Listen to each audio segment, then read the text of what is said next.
नमस्कार दोस्तों and welcome to G chills. आइए इस रिपोर्ट को देखते हैं। तिब्बत की आजादी के लिए बहुत ही बड़ी खुशखबरी सामने आ रही है जो किसी ने भी कभी सोचा नहीं था वह भारत में होने जा रहा है। अमेरिका और भारत मिलकर चीन का नक्शा छोटा करने की तैयारी में है। तिब्बत के आजाद होते ही चीन भारत का पड़ोसी नहीं रह जाएगा। इस तरह से हमारा भारत हमेशा हमेशा के लिए सुरक्षित हो जाएगा। इसी कारण भारत और अमेरिका दोनों मिलकर तिब्बत की आज़ादी के लिए ताबड़तोड़ कदम उठाने शुरू कर दिए हैं। लेकिन इस मामले में अमेरिका काफ़ी आगे बढ़ चढ़कर मोर्चा संभाल चुका है। अमेरिका के इस कदम से दलाई लामा जी को नई ताकत मिली है, लेकिन यह सब देखते हुए चीन बौखलाया हुआ है। इस पूरे मामले को जानेंगे विस्तार से, लेकिन दोस्तों आगे बढ़ने से पहले आप सभी के लाइक और कमेंट के लिए मैं दिल से शुक्रिया अदा करता हूं। भारत पहुंचे अमेरिकी प्रतिनिधि मंडल ने कहा कि तिब्बत को जल्द ही आजाद देश की मान्यता मिल जाएगी। आप सभी को जानकर हैरानी होगी कि अमेरिका ने आज तक ताइवान को आजाद देश का मान्यता नहीं दी, लेकिन वह तिब्बत को आजाद देश की मान्यता देने जा रहा है। यह बहुत ही बड़ी बात है, क्योंकि अगर अमेरिका जैसा महाशक्तिशाली देश तिब्बत को आजाद देश की मान्यता देता है तो फिर अमेरिका के बाद सैकड़ों देश यूनाइटेड नेशन में तिब्बत को आजाद देश की मान्यता दे सकते हैं।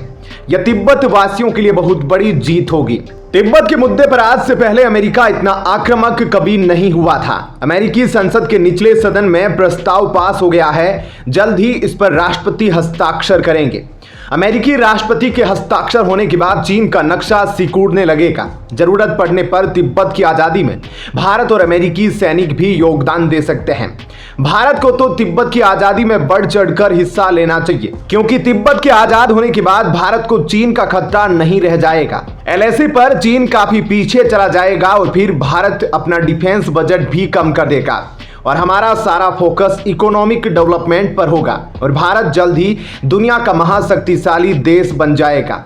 अमेरिकी प्रतिनिधि मंडल आज 19 जून को तिब्बती धर्मगुरु दलाई लामा से मुलाकात करेगा और इस मुलाकात में जो भी बड़ी अपडेट सामने आएगी उसके बारे में सबसे पहले जानकारी आपको इसी चैनल पर मिलेगी।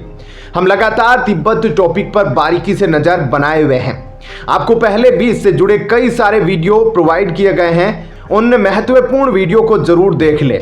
अमेरिका के आक्रामक रुख से बौखलाए चीन ने कहा है कि अमेरिका दुनिया को गलत संकेत भेजना बंद करे। दलाई लामा धर्म की आड़ में चीन विरोधी अभियान चला रहे हैं। अमेरिका की हाउस फॉरेन अफेयर्स कमेटी के चेयरमैन माइकल मैकॉल के नेतृत्व में 7 सदस्यीय दल विशेष विमान से 18 जून को धर्मशाला पहुंचा। इन सभी के भारत आगमन के बाद से ही चीन आग बबूला है। एयरपोर्ट पर तिब्बती समुदाय ने उनका स्वागत किया।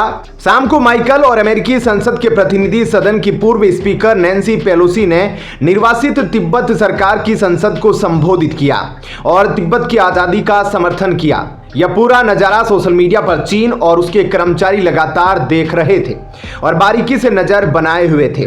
तिब्बत सरकार की संसद हिमाचल प्रदेश के धर्मशाला में मौजूद है और यहीं से तिब्बत की निर्वासित सरकार चलती है। इस कारण चीन भी भारत से बौखलाया रहता है, लेकिन अब वह बौखला कर कुछ नहीं कर सकता, क्योंकि भारत के पास परमाणु हथियार मौजूद है। अब वह 1962 वाली गलती भूलकर भी नहीं करेगा। चीन को अच्छे से पता है कि उसने तिब्बत पर जबरन कब्जा किया हुआ है और जिस प्रकार 200 साल के राज के बाद भी भारत ने अंग्रेजों को भगा दिया, ठीक उसी प्रकार तिब्बत के लोग भी चीन को वापस भगा देंगे। यह विश्वास पिछले 70 सालों से हर तिब्बत वासियों के मन में है। सबसे बड़ा धमाका तो तब होगा जब दलाई लामा अमेरिका पहुंचेंगे।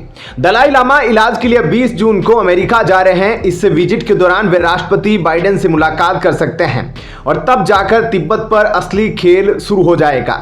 दौरे का मकसद द्विपक्षीय रिश्तों को मजबूत करना है। इस दौरे पर चीन की नजर है, क्योंकि दलाई लामा के पुनर्जन्म की प्रक्रिया को उसकी ओर से नियंत्रित करने के प्रयास होते रहे हैं। पुनर्जन्म पर आगे विस्तार से हम चर्चा करेंगे।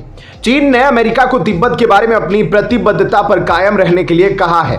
अमेरिका पहले तिब्बत पर उतना ध्यान नहीं देता था और चीन चाहता है कि अमेरिका तिब्बत को भूल जाए। दिल्ली स्थित चीनी दूतावास ने बयान जारी कर कहा, 14वें दलाई लामा पूरी तरह धार्मिक शख्सियत नहीं बल्कि राजनीतिक निर्वासित शख्स है, जो धर्म के आवरण में चीन विरोधी अलगाववादी अभियान चला रहे हैं। इस तरह से चीन ने दलाई लामा को बदनाम करने की कोशिश की है और वह लगातार उन पर कीचड़ उछालता है। चीनी दूतावास ने कहा, अमेरिकी पक्ष से अपील है कि वे दलाई समूह के चीन विरोधी अलगाववादी प्रकृति को समझे, शिंजियांग तिब्बत को लेकर चीन से की गई अपनी प्रतिबद्धता का सम्मान करे और दुनिया को गलत संकेत भेजना बंद करे। शिंजियांग यानी तिब्बत से जुड़ा हर मामला चीन का घरेलू मामला है। तो देखिए दोस्तों, यह चीन की पुरानी आदत है। सबसे पहले वह दूसरों की जमीन पर कब्जा करता है और फिर वह चाहता है कि दुनिया उस पर बात ही ना करे। लेकिन अब भारत और अमेरिका ने तिब्बत का मुद्दा उखाड़ दिया है, जिसके कारण चीन बौखलाहट में आकर तरह तरह के इल्जाम लगा रहा है। चीनी दूतावास ने आगे कहा कि चीन अपनी संप्रभुता, सुरक्षा और विकास से जुड़े हितों की रक्षा के लिए सख्त उपाय करेगा। किसी बाहरी दखल की अनुमति नहीं दी जाएगी। चीन को दबाने या झुकाने के लिए तिब्बत को अस्थिर करने का किसी को प्रयास नहीं करना चाहिए। हम अमेरिका से अपील करते हैं कि वह स्वतंत्र शिंजियांग के अभियान को समर्थन न दे। आखिर दलाई लामा का उत्तराधिकारी कौन होगा, इसे लेकर काफी समय से कयास लगाए जा रहे हैं। अब इस पर खुद तिब्बती आध्यात्मिक गुरु दलाई लामा का जवाब आया है। 88 साल के दलाई लामा ने कहा है कि वे अभी पुनर्जन्म यानी अगले दलाई लामा की नियुक्ति की प्रक्रिया के बारे में नहीं सोच रहे, लेकिन पुनर्जन्म और उत्तराधिकारी को लेकर किए गए टिप्पणी पर चीन भड़क गया है। दलाई लामा के उत्तराधिकारी के चुनाव की बात सुनते ही चीन को मिर्ची लगी है। तिब्बती आध्यात्मिक गुरु दलाई लामा के उत्तराधिकारी के चयन को लेकर चीन ने साफ साफ कह दिया कि इसमें चीनी कानूनों का पालन होना चाहिए। एक और दलाई लामा तिब्बत की स्वायत्तता की लड़ाई लड़ रहे हैं, वहीं चीन उनके उत्तराधिकारी की नियुक्ति में दखल देना चाहता है। नेपाल में आप सभी ने देखा होगा कैसे चीन के एम्बेसडर ने एक पत्रकार को धमकाया था। चीन न केवल अपने देश के अंदर बल्कि दुनिया भर के मीडिया को धमकी देता रहता है। जैसे ही एक हिंदी अखबार में दलाई लामा का इंटरव्यू छपा, चीन भड़क उठा। उसने अखबार और रिपोर्टर को टैग करके साफ तौर पर चेतावनी भरे लहजे में कह दिया कि दलाई लामा के पुनर्जन्म प्रक्रिया में चीनी कानून का पालन करना होगा। उसने दो टूक शब्दों में कहा कि मौजूदा दलाई लामा के चयन को भी चीनी सरकार ने ही मान्यता दी थी और अब अगर नया उत्तराधिकारी भी होता है तो उसे चीनी कानूनों का पालन करना होगा और जिनपिंग सरकार से मंजूरी लेनी होगी। जबकि तिब्बत के लोग चाहते हैं कि उत्तराधिकारी चयन की प्रक्रिया में चीन का दखल न हो। दरअसल चीन का कहना है कि दलाई लामा के पुनर्जन्म की प्रक्रिया में चीनी कानून का पालन करना होगा। चीन शुरू से ही कहता आया है कि दलाई लामा का कोई भी उत्तराधिकारी देश के अंदर से होना चाहिए और उसे इसकी अनुमति लेनी होगी। चीन से तनातनी का अब अमेरिका फायदा उठा रहा है।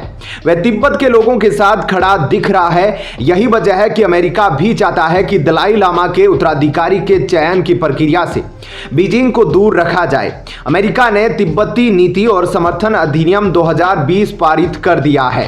तिब्बत पर यह अमेरिका की आधिकारिक नीति है कि दलाई लामा का उत्तराधिकारी एक पूर्णतः धार्मिक मुद्दा है, जिस पर केवल दलाई लामा और उसके फॉलोअर्स ही फैसला ले सकते हैं।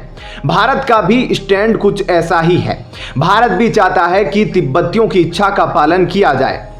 दोस्तों, इस वीडियो में फिलहाल इतना ही। इस तरह की डेली वीडियो कंटिन्यू रखने के लिए हमें आपके समर्थन की जरूरत है।